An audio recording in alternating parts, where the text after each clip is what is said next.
동일한 무게와 질량을 갖고 있고 동일한 크기를 갖고 있는 쿠키를 애들한테 나눠줬대요.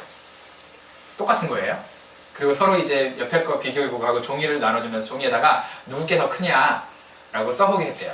결과가 어땠을까요? 결과. 작은 게 크냐, 늦게 크냐라고 물어봤을 때 어떻게 답했을까? 작은 거. 그렇죠. 작은 게 크다라고 했대요. 몇 퍼센트가? 60%가. 그럼 40%는 내게 크다라고 얘기한 게 아니고 이게 이렇게 나눠주고 하는 거 보니까 머리에 통밥 있는 애들 있잖아요. 똑같다. 똑같다. 그러니까 똑같거나 상대방 게 커 보이는 거예요. 그러니까 누구나 다 그런 것 같아요. 굉장히 큰 부자가 있었는데 그 부자가 인터뷰하는 도중에 어떤 기자가 이제 너무 재밌는 질문을 한 거예요. 뭐라고 했냐면 선생님, 돈은 얼마나 있으면 좋습니까? 라고 이제 이 기자 물어본 거예요. 돈은 얼마나 있으면 좋아요? 물어봤어요. 그랬더니 대답이 뭔지 알아요? 대답이 지금보다 조금만 더 있으면 좋습니다. 지금보다 조금만 더 있으면 좋습니다. 라고 얘기했어요. 그러면 사람이, 여러분과 저도 포함해서 모든 사람이 비교를 안 할 수는 없죠. 그죠? 근데 비교하면서 생기는 게 뭐가 문제냐? 욕심이 생겨서 문제인 것 같아요. 비교야 뭐 비교가 큰 문제가 되겠어요? 근데 욕심이에요.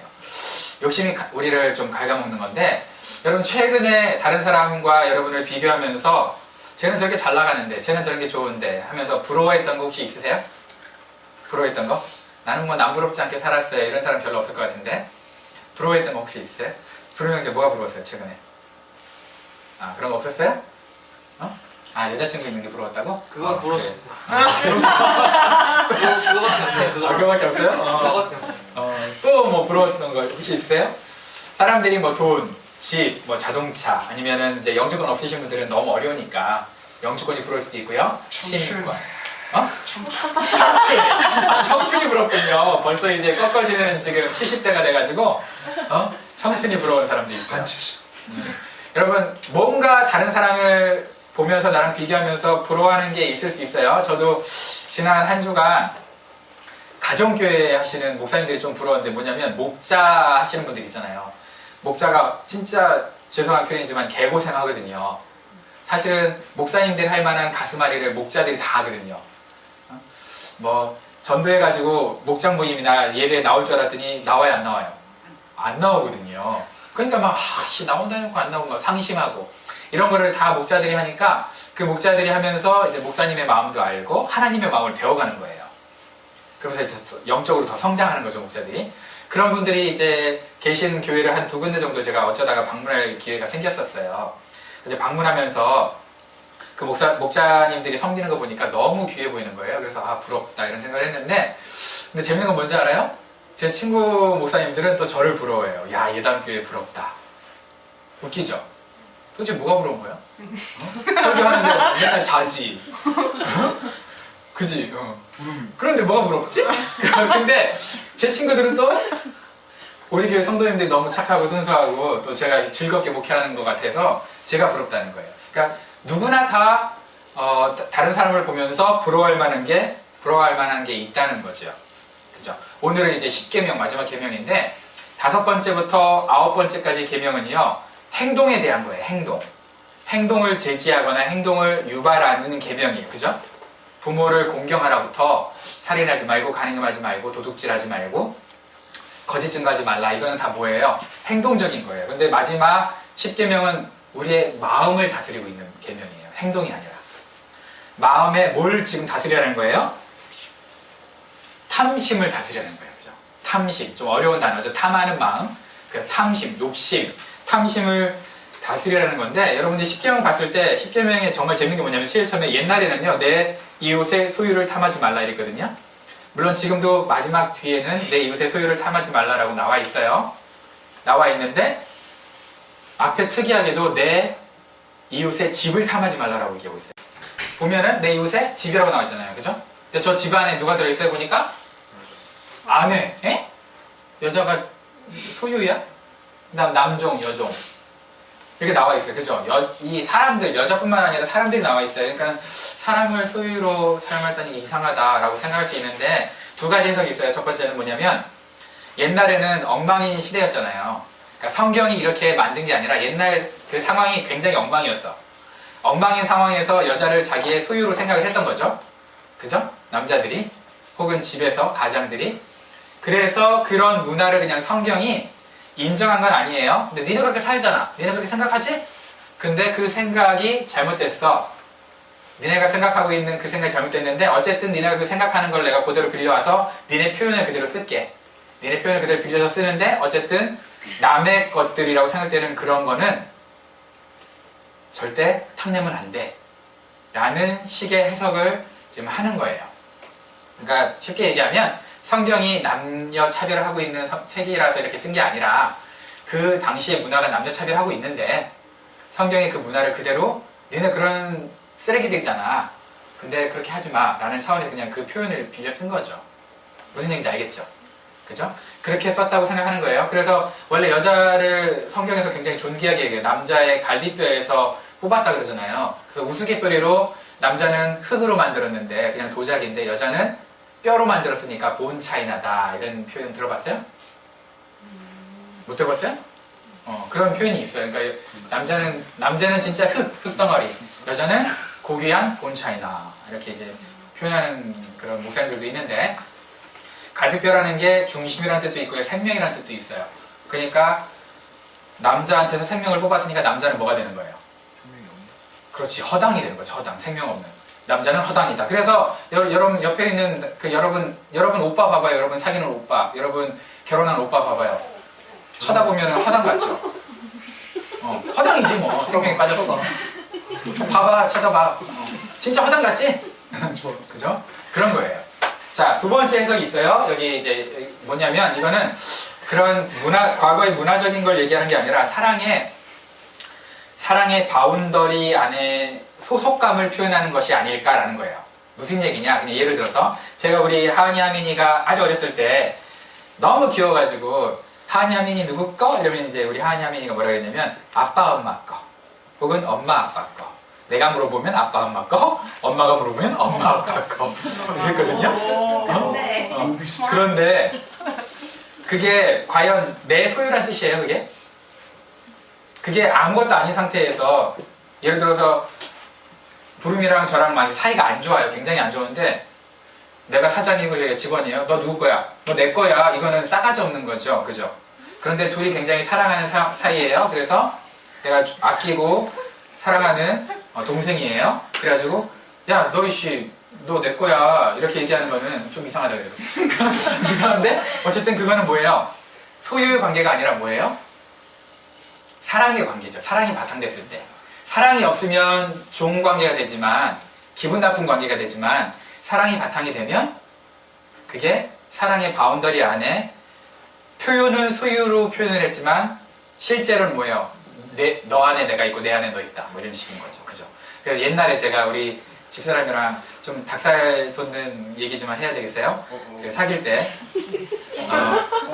유님이 누구 거? 그러면 오빠 거 이랬거든요. 내가 그렇지 그러면 나중에 자 그러면은 그렇게 얘기하면은 제가 오늘 그냥 떡볶이를 때우려고 그러다가도 못 먹어요. 스테이크를 먹는 거지. 그죠? 이제 그런 건데 지금 이것도 그거라는 거예요. 내 이웃의 집, 사랑 안에 울타리 안에 있는 그 사랑의 울타리로 보호받고 있는 거를 침범하지 말라는 거죠. 그죠? 그걸 침범해서 그걸 빼앗을 생각을 하지 말라는 거예요. 그러니까 성경을 볼 때도 우리가 성경도 문학작품이에요. 그죠? 그러니까 성경도 문학작품이니까 시도 있어요. 그 안에 수필도 있어요. 역사 기록도 있어요. 그러니까 과장법도 있고요. 그죠? 성경 안에. 그 다음에 뭐 허풍이라 그러면 그렇지만 약간의 허풍도 있고요. 진지한 것도 있고요. 언어 유희도 있는데 워드플레이도 있는데 그런 것들을 우리가 분간해 가면서 읽어야지 시종일관 성경은 하나님의 말씀이야 이러면서 유머도 없고 굉장히 딱딱하게 보면 오해하기 쉬운 거야. 이거 같은 경우도 그렇게 해석이 되면. 그죠? 그러니까 이거는 그 안에 사랑이라는 언어를 우리가 발견하고 그 안에서 해석을 해야 되는 거예요. 어쨌든 사랑의 바운더리가 있는 건데 남의 사랑의 바운더리 안에 보호받고 있는 것을 강제적으로 빼앗으면 안 된다는 거예요. 이게 사람이 됐든 물건이 됐든. 그죠? 그거를 탐하면 안 된다는 건데 여러분들 그 5계명부터 우리 10계명 중에 가장 그래도 부담이 덜한 건 뭐냐면 실제적인 행동 5부터 9까지는 실제적인 행동으로 여러분이 살면서 한 번 정도는 간음을 제외하고 간음도 사실은 마음의 간음까지 포함을 했을 수도 있어요.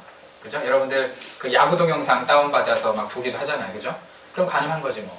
그죠? 그런 것처럼 마음으로 일어났던 것까지 포함하면 여러분들이 5계명부터 9계명까지는 거의 다 한 번씩은 지어봤기 때문에 그런 것들을 가지고 죄책감을 가질 수는 있어. 근데 10계명, 10번째 계명에 대해서는 여러분이 죄책감이 별로 없을 수도 있어요. 왜? 남의 거 부러워한 게 뭐? 내가 실제 뺏은 것도 아니고. 그죠? 남의 거 부러워한 게 그렇게 죄야? 욕심 부렸던 게 좀 죄인가? 라고 생각하기 쉬워요. 근데 성경에서는 탐내다는 게 하마드라는 그 동사로 썼는데 성경에서는 이 탐내다는 것을 뭐라고 그 정의를 하냐면요. 골로새서에 보면은 탐심은 곧 우상숭배라고 해요. 이런 남의 것 잠깐 부러워하는 거를 우상숭배라고요? 말이 돼요? 나는 없고 쟤는 있어. 그래 나는 좀 갖고 싶어. 부러워. 그걸 우상숭배해.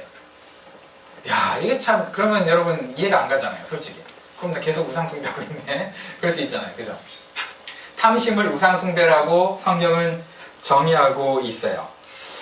왜 그러냐면 탐심이 이 하마드라는 그 동사가 뭐 어떤 정의를 갖고 있냐면 자기 유익을 위해서 다른 사람의 것을 열망하다라는 뜻이 있거든요. 자기 유익을 위해서 다른 사람의 것을. 그래서 일단 마음으로 다른 사람을 우리 영적인 존재이기 때문에 다른 사람의 소유를 일단 바운더리를 침범해 들어간 거예요. 생각으로. 그죠? 그리고 그게 지속되면 어떻게 돼요? 결국은 뺏게 돼 있어요. 다윗이 그래서 우리아의 아내 밧세바를 뺏었고요. 나봇도 그래서 뺏었고요. 나봇의 포도원을 아합이 뺏었고요. 그죠? 이런 죄들이 사실 탐심으로부터 시작되거든요. 그래서 탐심은 우상숭배다라고 얘기하고 있는데 우리 한번 그냥 정직하게 한번 생각해 볼게요. 세상에 윈윈이라는 표현이 있지만 윈윈이 있어요 없어요? 원래 엄밀하게 따지면 있을까 없을까? 거의 없다고 봐야죠. 어떻게 윈윈이 돼요? 그죠? 나의 유익은 필연적으로 상대방의 손해를 불러오게 돼 있어요. 그죠? 그리고 상대방의 유익을 끼치려면 내가 좀 손해를 봐야 돼요. 양보를 하거나. 그래서 서로 윈윈은 사실은 없겠죠. 어느 정도 손해를 본 윈윈은 있겠지만 정말 세상 사람들이 생각하는 너도 좋고 나도 좋은 윈윈이 과연 있을까? 없다는 거죠. 그런 의미에서 따지면 우리가 탐심을 부리면 결국은 나는 탐심에 그친 게 아니라 그 사람을 영적으로 공격하게 된다는 게 성경적인 생각이에요. 영적으로 벌써 내 생각이 그 남의 소유에 들어간 거예요. 그래서 그 사람 거를 이제 손만 뻗어서 안 뺏은 것 뿐이지 사실은 뻗어서 뺏은 것과 진배 없다. 좀 어려운 말이죠. 다름없다라는 거죠. 우리가 손해보기 싫어하잖아요. 그죠? 누가 뭐 손해보면서 살기를 좋아하겠어요? 그러니까 그런 삶을 살다 보면은 우리 마음이 피폐해지거든요. 여러분 막 손해보고 나눠주고 그러면은 좋은데 그렇지 않고 막 움켜쥐고 막 아낄라 그러면 여러분도 모르게 여러분 마음이 좀 그 강팍해지고 피폐해지고 그런 거 느껴본 적 있어요? 아 별로 없구나. 여러분들 항상 나눠주고 그러니까 별로 없군요. 그죠? 나눠주는 삶을 사니까 쥐뿔도 없으면서 그렇게 나눠주고 있어. 근데 여러분 움켜쥐고 좀 아낄라 그러고 그러면은요 뭘 하더라도 근데 옛날 같으면 그냥 괜찮은데 5불짜리 10불짜리 손해를 보더라도 막 갑자기 뭐가 돼요? 그 심지가 짧아지고 화가 나기 시작하고 걱정이 되기 시작하고 그러잖아요. 그죠? 그런 것처럼 그 모든 것들의 가장 큰 문제를 불러일으키는 그 중심에 뭐가 있냐면 그게 탐심이라는 거예요. 성경은. 탐심이 있기 때문에 아끼려는 마음이 지나치게 되면 이제 부두쇠가 되는 거고요. 남의 것도 내 안으로 들어와야지 나가는 건 싫은 거거든요. 그게 이제 탐심이 우상숭배가 그렇게 될 수 있다는 거예요. 그래서 여러분들 하나님도 나한테 잘해줄 때만 하나님이지 나한테 좀 손해라도 끼치고 헌신이라도 하고 그러면 여러분은 이제 어떻게 돼요 마음에? 하나님 무슨 하나님이야. 하나님도 나한테 별로 도움이 안 돼. 저리 가셔. 내가 아쉬울 때만 하나님이고 안 아쉬우면 하나님이 아닌 거죠. 하나님도 그냥 거추장스럽게 되는 거예요. 그죠? 그런 상황이 되는 게 결국 뭐 때문에 그러냐? 우리 마음 상태 10번째 계명 탐심 때문에 그렇게 될 수 있다라는 거예요. 그 자본주의 사회에서 살 때는요, 좋은 점이 굉장히 많은데 크게 나쁜 점이 하나가 있어요. 뭐냐면 사람의 가치를 가치 척도를 뭘로 기준으로 해요? 그 사람의 가치를 연봉으로 하잖아요. 그죠? 돈으로 하잖아요. 그러니까 연봉으로 사람을 딱 보다 보니까 여러분 한 10억 정도 벌지 않으면 사람으로 안 보이잖아요. 10억은 뭐 기본이잖아요. 그죠? 10억 정도 기본으로 벌잖아요. 여러분 작년에 한 20억씩 벌었죠. 그죠? 그러니까 기본이잖아요. 그 용돈도 한 1억씩 막 이렇게 딱 주고 그래야 그게 우리 오빠잖아요. 안 그러면 아는 선배잖아요. 그냥. 그죠? 그냥 아는 선배잖아요. 그러니까 우리 오빠는 뭐 용돈을 한 1억씩 주고 막 페라리 사주고 막 이런 거잖아요. 그죠? 그리고 막 우리 마당에서 막 기름 나오고 막 이러잖아요. 그죠? 마당에서 기름 나오고 터번 쓰고 막 이러잖아요. 이게 우리 오빠지. 안 그러면은 뭐 그냥 아는 선배잖아요. 그냥. 그죠? 맞아요? 고은이 맞아. 재훈이 큰일 났다. 그렇잖아요.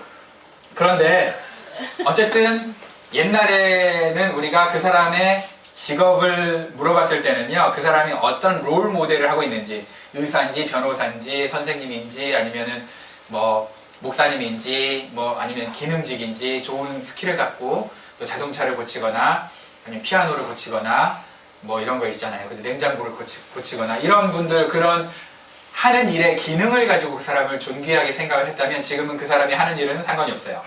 그 사람이 얼마를 버느냐가 그 사람의 가치가 돼버렸어요. 그래서 가정 안에서도요, 우리들은 안 그래요? 어떤 가정은요, 자녀들이 귀신같이 엄마가 돈을 많이 버는지 아빠가 돈을 많이 버는지 귀신같이 알아요. 그래서 귀신같이 줄을 서. 아, 우리 집안에서는 엄마가 더 힘이 세구나. 경제력이 우리 엄마가 더 세니까 엄마한테 서야지. 이렇게. 그죠? 어디는 이제 아빠가 세니까 아빠한테 서야지. 그렇게 자녀들도 귀신 같아요. 그러니까 여러분, 가급적이면, 부부가 누가 돈을 많이 버는지 티를 안 내게 잘 살아야 돼요. 한쪽이 많이 벌더라도 그래야 돼요. 근데 어쨌든, 우리가 가만히 생각해 보면, 여러분의 신앙, 우리의 신앙을 완전히 한 방에 무너뜨릴 수 있는 하나님과 대적할 만한 가장 강력한 신이 뭐냐면 만몬이라는 돈이거든요. 돈신. 돌아버려요. 그죠? 돈신 때문에. 돈신이 자꾸 우리 마음을 장악하려고 하죠. 가장 강력한 우리가 지금까지도 이겨내기 힘든 그 돈신인데, 그래서 마르크스라는 사람이 이렇게 얘기를 했어요. 완전 돌아버리는 사람이에요. 어떻게 얘기했냐면, 제가 이걸 좋아서 얘기한 건 아니에요. 이 사람이 마르크스가 어떻게 얘기했냐면, 나의 힘은 내가 가진 돈의 힘만큼 크다. 요즘 이렇게 얘기하는 사람 있어요. 그죠? 교회 다니면서도 이런 사람도 있어. 그럼 안 돼요. 돈으로 가장 아름다운 여자도 살 수 있다.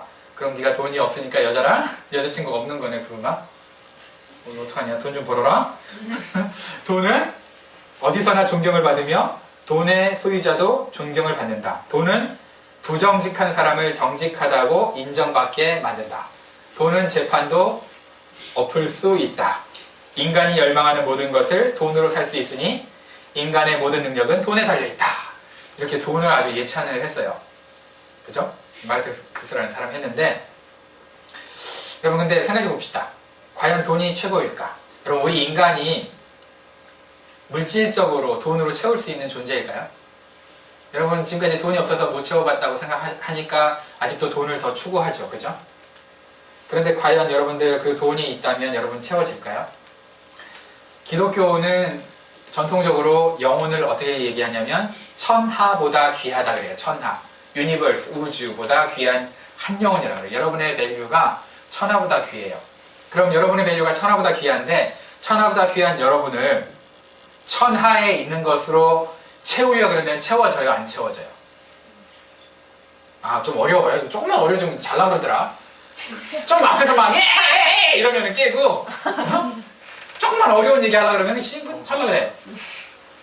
자, 다시.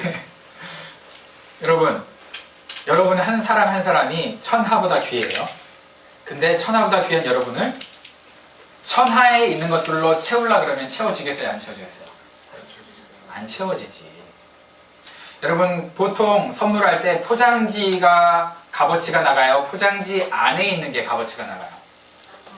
보통 그렇죠. 연맥이려고 그런 거 아니면 포장지 안에 있는 게 더 값어치가 있어요. 그죠?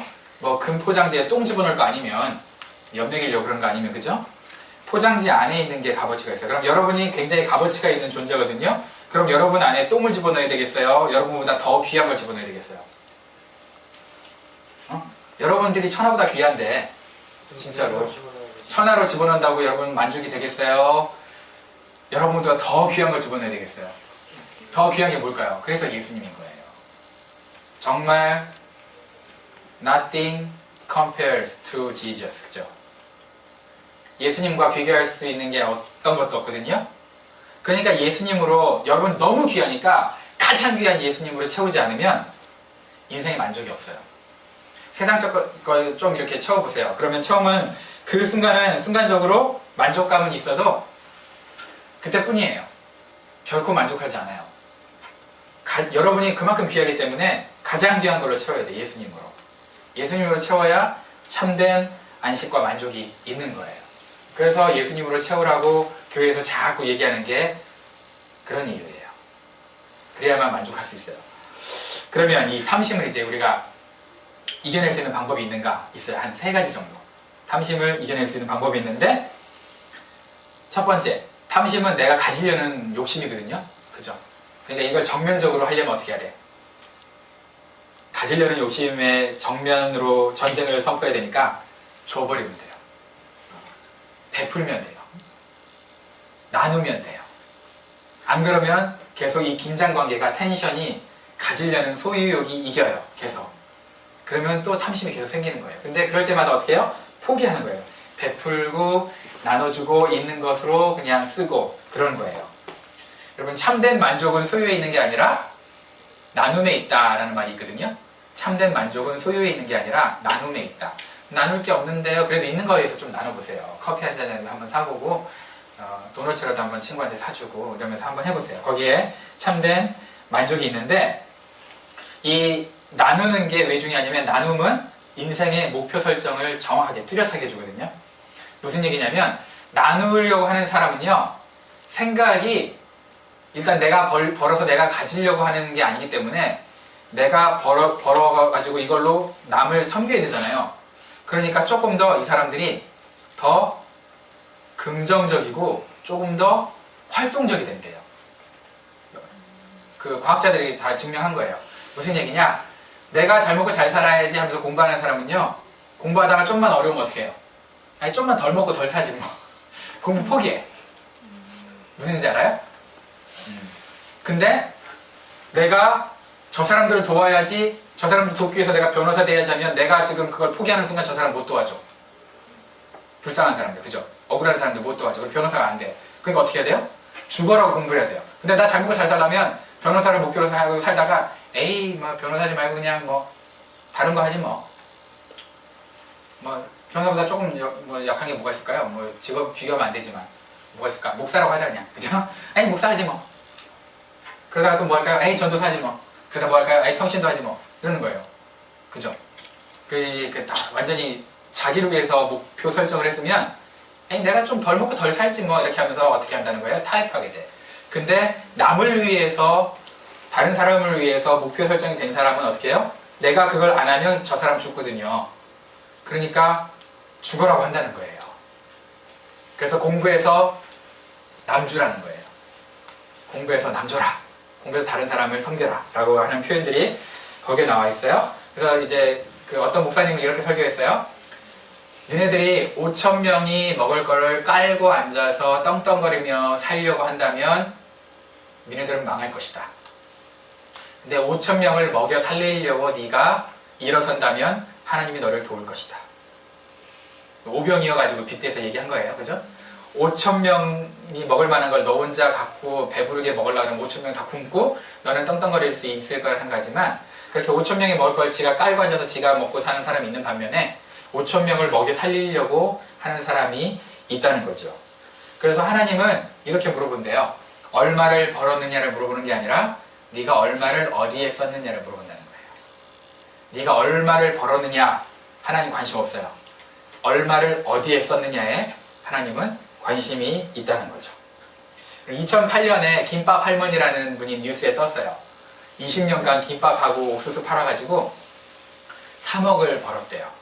근데 이거를 불쌍한 어린이들을 이렇게 도와주라고 이걸 도네이션을 한 거예요.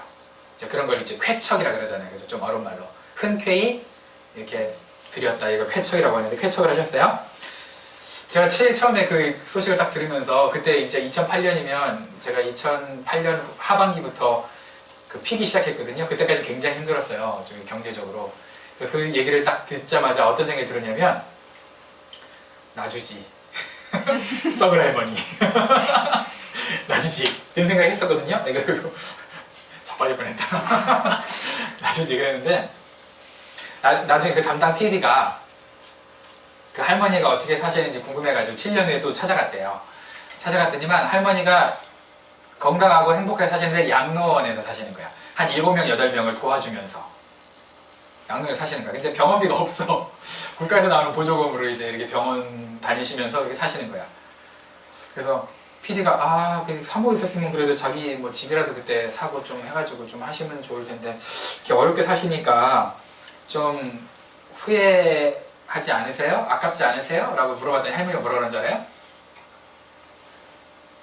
맨 처음에 내가 나를 위해서 돈을 벌어서 썼을 때 나는 만족한다고 생각을 했었어. 그래서 친구들도 불러가지고 비싼 것도 사줬대요. 그리고 뭐 노래방도 가서 놀기도 하고. 그런데 끝나고 나면 허무하더래요. 그러면서 어느 순간에 이런 생각이 들었대요. 처음엔 나도 나를 위해서 이 돈을 쓸까라고 고민을 해봤는데 너무 고생하며 불쌍하게 번 돈이라 즐겁게 쓰고 싶어서 기부한 거야. 너무 불쌍하게 번 돈이라 즐겁게 쓰고 싶어서 기부를 했대요.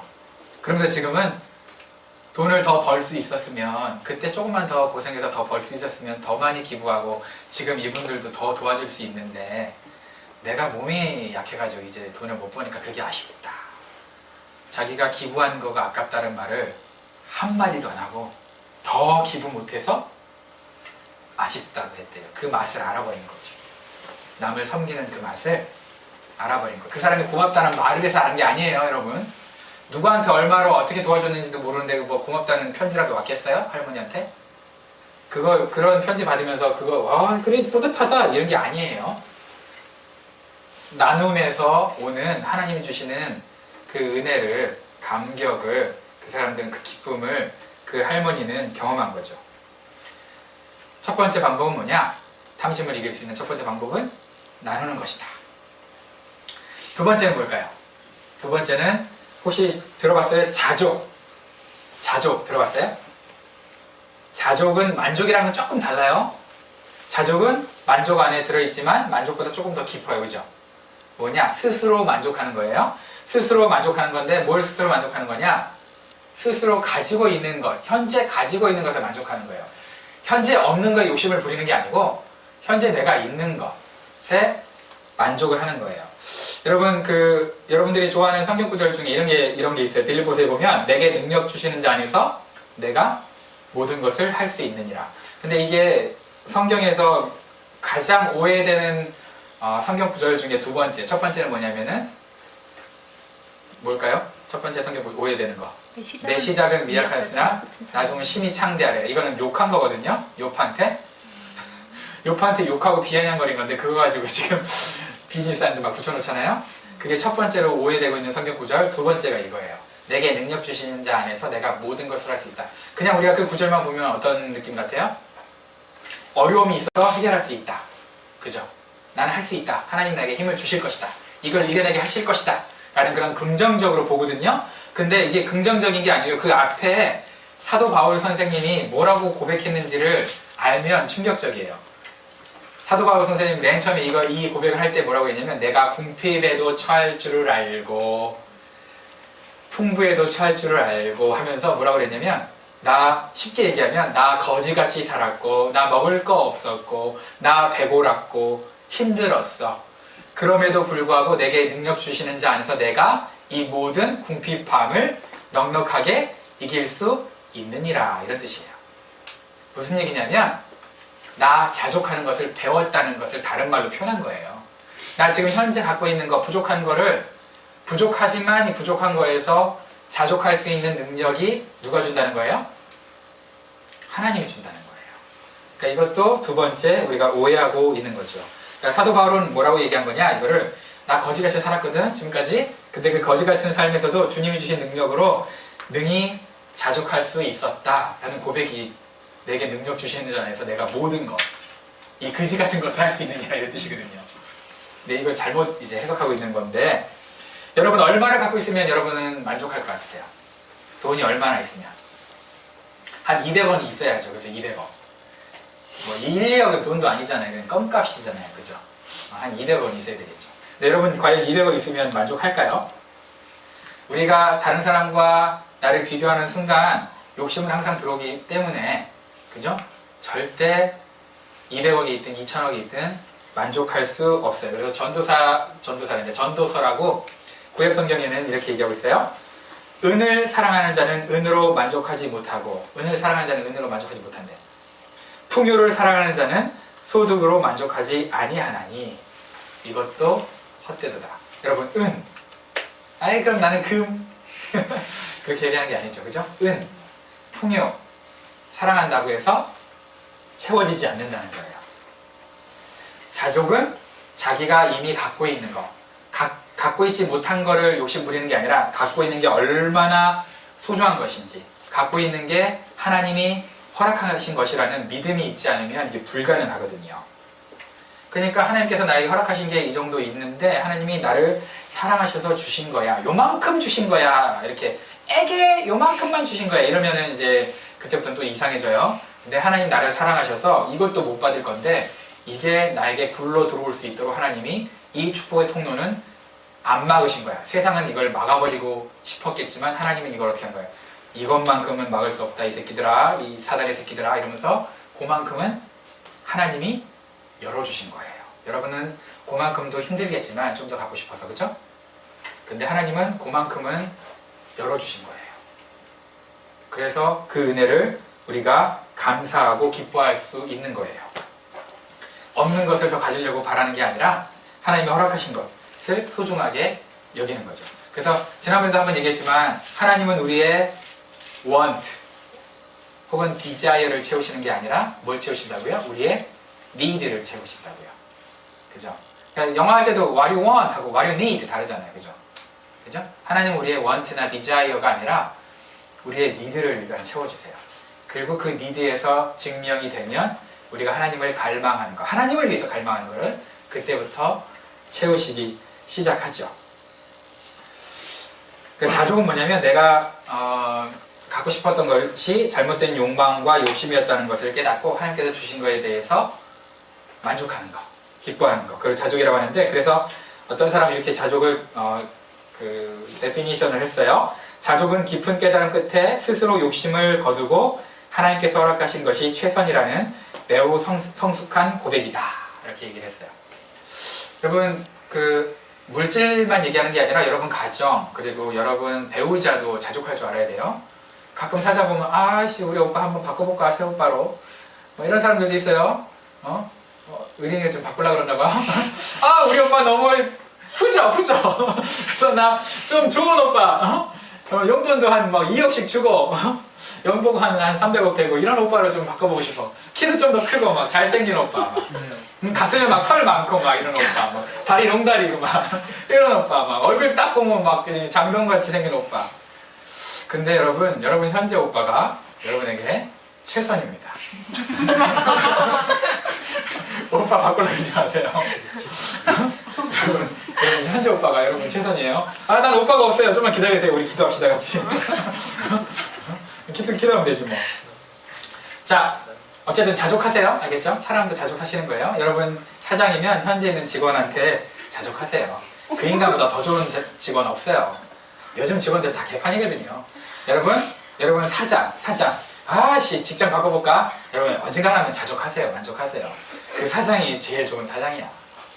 뭐 또 바꾼다고 한다고 뭐 되는 게 아니에요. 자, 어쨌든 자족하면 되는데 첫 번째 뭐였어요? 나눔. 두 번째가 자족. 이제 마지막 세 번째 뭐냐면 맡김이에요. 맡김.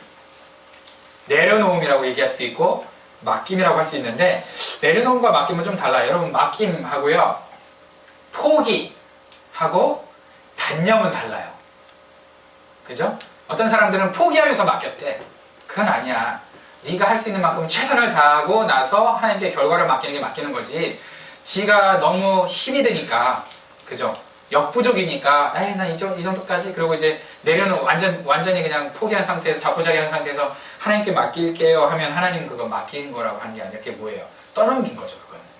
그건 포기나 떠넘기는 거예요. 기독교인들이 포기하고 떠넘기면서 하나님께 맡겼대. 아유, 확 때려버리고 싶어요. 그러면 안 돼요. 그럼 맡기면 달라요. 맡기면 뭐냐? 내가 할 수 있는 건 최선을 다했어. 근데 결과는 내가 어떻게든 못해. 그런 경우에 하나님께 내려놓는 거. 하나님, 여기까지는 제가 최선을 다했습니다. 이제 하나님이 하실 일입니다. 라고 내려놓는 게 맡김이지, 적당히 단념하는 거. 내 힘이 안 되니까. 뭐 여기까지만 최선을 다했는데. 이러면서 그냥 무능력하고 비겁하고 그러면서 그걸 가지고 단념하고 포기하면서 그걸 맡겼다고 얘기하면 하나님은 떠넘겼다고 생각하실 거예요. 그건 맡긴 게 아니라. 여러분, 기독교인은 떠넘기는 사람이 아니고 맡기는 사람들이에요. 근데 어쨌든 나 자신의 한계를 알고 상대방의 한계를 알아서 비교하는 거는 뭐 중요한 거겠지만, 그러나 우리가 그렇다고 해서 비교해서 내가 이만큼 했어 하면서 내려놓는 거는 내려놓는 게 아니에요. 그건 포기예요. 나 자신의 한계를 최대한 일단 극대화해서 내가 할 만큼만 하는 게 그게 맡김이죠. 그죠? 할 만큼만 하는 게 그게 맡김이에요. 자, 그래서 맡기는 사람은 자기를 어떻게 생각하느냐? 세탁소에 가면은 이제 옷걸이, 우리 뒤에도 옷걸이 있잖아요. 그죠? 옷걸이. 옷걸이라고 해서 좀 나쁘게 생각하지 마세요. 뭐 금으로 된 옷걸이가 진짜 그냥 좀 좋은 옷걸이. 옷걸이가 있어요. 세탁소에. 근데 그 세탁소의 옷걸이로 자기를 생각하는 거예요. 무슨 얘기냐? 내가 세탁소의 옷걸이인데 내한테 밍크 코트가 잠깐 걸려. 왜? 세탁하기 전에. 세탁한 후에도 잠깐 걸리겠지. 근데 나한테 밍크 코트가 걸렸을 때는 내가 굉장히 좋은 놈이라고 생각하고 좋은 년이라고 생각을 하고 난 좋은 놈, 좋은 년이야 이렇게 생각하고 살면 그건 진짜 촌놈, 촌년이에요. 옷걸이는 옷걸이 나름대로 가치가 있어요. 걸렸다가 사라지는 것 때문에 자기 가치가 변하는 건 아니에요. 그죠? 그러면 그 사람한테 걸레가 걸려있어. 행주가 걸려있어. 찢어진 청바지가 걸려있으면 그럼 그 사람의 밸류는 그거예요? 아니죠. 우리는 우리한테 뭐가 걸리냐에 따라서 뭐가 걸쳐져 있냐에 따라서 우리의 가치가 달라지는 게 아니라 우리는 어차피 가치 있는 존재예요. 우리는 겉에 걸리는 걸로 가치가 매겨지는 게 아니라 우리 안에 채워지는 걸로 가치가 매겨져요. 누가 채워진다고요? 안에? 네, 가장 귀한 예수님이 채워진다고요. 예수님이 채워져야 그게 엄청난 가치 있는 건데 내 뭐 옷걸이인데 내가 비싼 옷이 걸리면 내가 비싼 줄 알고 착각하고 앉아있고 촌놈처럼. 그죠? 싸구려 걸리면 나 싸구려가 의기소침하고 있고 그게 돈이 됐든 인간관계가 됐든 직장이 됐든 여자 남자 친구가 됐든 어쨌든 그 걸리는 거 자기 내면이나 영혼에 관계된 게 아니라 자꾸 주변적인 거 걸리는 걸로 자기 가치를 매기기 시작하면 그거를 남자일 때는 촌놈 여자일 때는 뭐라 그런다고요? 촌년 그죠? 옆에 있는 사람 촌놈인지 촌년인지 한번 찾아보세요. 이 촌년이야 촌놈이야.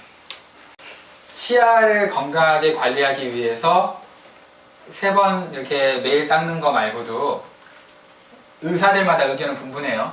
뭐 6개월마다 해야 된다, 1년마다 해야 된다라는 사람이 분분하지만 아예 하지 말아야 된다는 사람은 없는 것 같아. 왜냐하면 자기의 돈 벌어야 되잖아.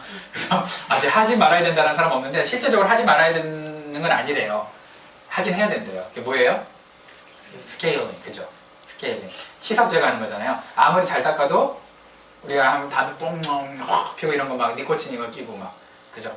그 다음에 먹지 말아야 되는 거 막 부어라 마셔라 하면서 이제 양념을 먹었는데 CH3CO2, CH3OH, C25H5OH랑 다른 거 같이 먹으면 화학 반응이 있어서 입에 달라붙거든요. 알죠? 이게 친화적인 그 하이드로전 본드가 있어가지고 몰라요? 안 배웠어요? 이 하이드로전 본드가 입에 달라붙게 만들어요. 남의 그 양념 같은 거, MSG 이런 거를. 그러니까 술이랑 같이 먹으면 안 된다는 거지, 이 음식은.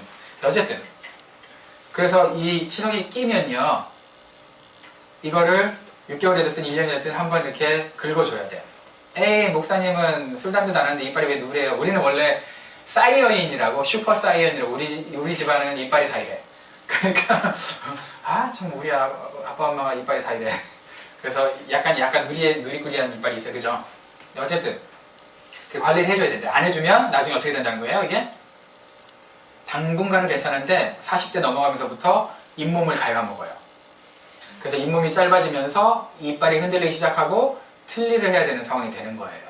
그러니까 이빨 관리 잘하려면 스케일링을 1년이 됐든 2년이 됐든 한 번은 해줘야 되는 거죠. 해줘야 되는데 마찬가지로 우리 영혼도 스케일링을 해줘야 돼요. 여러분 영혼도. 이 세상 살다 보면 뭐가 이 세상 가치관은 뭐예요? 쾌락, 돈 이런 게 가치관이거든요. 그런 데서 살다 보니까 우리도 모르게 뭐 교회에 매주 오면서 뭐 이렇게 성경 공부도 하고 하면서 조금씩은 없애죠. 그죠? 리셋하기도 하고 정상적으로 만들기도 하고 하는데 결국 또 세상에 살다 보면 뭐가 더 많이 들어와요? 교회에서 예배 드리는 것보다 세상의 정보들이 더 많이 들어오잖아요. 그러니까 세상이 더 욕심이 생기거든요. 생길 수밖에 없죠. 뭐. 그죠? 뭐 완전 비율이 다른데 이게 1시간하고 뭐 여러분들 세상 사는 거. 근데 어쨌든 그렇게 살면서 교회 와가지고 리셋되고 하는 거 이외에도 스케일링을 해야 되는데 그 스케일링이 뭐냐? 뭘까요, 여러분? 학영삶이에요. 그리고 생명의 삶이에요. 우리 교회는 상반기에 학영삶, 하반기에 생삶이. 그러니까 이걸 여러분들이 꼭 이제 이거 눈치 보인다. 참 해야 되는 거죠, 그죠? 해야 되는데 자 무슨 얘기냐? 여러분들이 셀모임 할 때 아니면 여러분 친구들이랑 얘기할 때 영적인 얘기, 남을 섬기고 그다음에 자족하고 그리고 하나님께 맡기는 얘기 이런 얘기들이 자연스러운 그 셀모임의 분위기다 그러면 여러분들이 스케일링해서 건강한 상태야. 근데 왠지 이런 얘기하고 하나님 얘기하고 믿음 얘기하고 좀 욕심 부리는 거 얘기보다도 돈 많이 벌고 집 사고 자동차 사고 그다음에 뭐 여자친구 사귀고 다 좋은 거예요. 나쁜 게 아니에요. 필요한 거잖아요. 그게 죄라고 얘기하는 게 아니에요. 근데 교회 모임에서 그런 게 주된 관심사가 되면 치석이 낀 거예요. 그죠? 그런 얘기는 다른 데서 할 수도 있잖아, 솔직히. 다른 친구들이랑도. 굳이 교회 안에서 안 할 수도 있는 거잖아요. 근데 하나님을 모시고 하는 교제 가운데 영적인 얘기들이 아니라 다른 세상적인 냄새가 나는 그런 그 유머나 뭐 영화 본 얘기나 드라마 본 얘기나 이런 것들 있잖아요. 뭐 예능 본 얘기나 이런 얘기들이 더 쉽고 여러분들도 편하고 그게. 그럼 여러분들이 벌써 영혼에 뭐가 낀 거예요? 치석이 낀 거예요. 이제 이거 빨리 제거를 해줘야 돼. 여러분들이 개인적으로 성경 통독을 하든지 학영삼과 생삼을 하든지 여러분들이 이걸 해줘야 돼. 그렇게 하지 않으면 여러분들이 어떻게 되냐면 심각해요, 여러분. 여러분들도 모르게 신앙이 흔들려. 이빨이 흔들리지. 치석이 잇몸을 갉아먹고 이빨을 흔들듯이 여러분도 모르게 이게 여러분들의 가치관과 신앙을 흔들어버려요. 그러면 중심이 흔들린 사람 여러분 보면은요, 좌충우돌하는 사람 보면은요, 심지가 짧고 이러면은요, 힘들잖아요. 그런 사람 같이 있기가. 그죠? 근데 뭔가 가치관이 뚜렷하고 이러면은 믿음이 가잖아요. 그죠? 그러니까 그런 여러분들이, 내 몸에 징후가 온다. 나 스케일링 해야 되겠구나. 이렇게 한번 생각하고 여러분 결단을 해야 되는 거예요. 자, 3가지 말씀드렸어요. 탐심을 이기는 법. 첫 번째 뭐예요? 네, 나누세요. 무섭게 섬기세요. 나누세요. 나누다 보면은 탐심을 이길 수 있어요. 2번째 뭐예요? 하나님께서 나에게 주신 것, 가진 것에 자족하세요. 그리고 가진 것을 자족하고요. 가질 것은 하나님께 맡기면 돼. 되겠죠? 현재 가진 것은 자족을 하시고 앞으로 가지고 싶은 것은 누구한테 맡겨요? 하나님께. 가질 것은 하나님께 맡겨요. 그렇게 하면 되는 거예요. 그러면 여러분과 제가 세상 사람들이 봤을 때 그래도 예담교회 성도들은 좀 다르다 라는 예수님 믿어서 저 사람들의 가치관은 저 안에 정말 예수님이 있구나, 우리 안에 있는 예수님을 그분들이 보게 될 거예요. 우리가 겉으로 입고 있는 옷이나 돈 가지고 우리를 평가하는 게 아니라 우리 안에 있는 예수님을 바라보고, 그래서 전도도 쉽게 되는 거예요. 그렇게 하면, 그렇게 살면. 어차피 우리 뭐 노방전도에서는 교회 안 오거든요. 그럼 어떤 전도로 오는 거예요? 여러분들의 삶을 보고 오는 거예요. 우리 예담교회인 예담인의 삶을 보고 오는 거예요. 우리 어차피 그렇게 전도할 수밖에 없어요. 큰 교회나 작은 교회 다 그래요, 보통. 정말 큰 교회는 교회에서 뭘 해주니까 도움이라도 받으려고 오시는 분들도 있지만 우리 여기 뭐 도움 받으려고 올 사람은 누가 있겠어요, 그죠? 진정한 도움을 우리가 줄 수는 있겠죠, 가족으로서. 그러나 어쨌든 그냥 피상적인 도움을 바라고 오는 사람은 없을 거예요, 여기에는. 그렇다면 우리가 전도할 수 있는 방법도 우리의 삶을 통해서 우리 가치를 예수님 자리로 드러내는 게 가장 소중한 거죠. 세 가지입니다. 뭐라고요? 나누고, 자족하고, 맡기세요. 그러면 여러분 삶 가운데 하나님이 여러분의 삶을 통해서 우리 예담교회를 더 건강한 교회로 만드시고 여러분들도 더 건강한 예수님 자리, 예수님의 가치를 하는 그런 예담이 되실 겁니다. 기도하겠습니다. 이제 기도하는 마음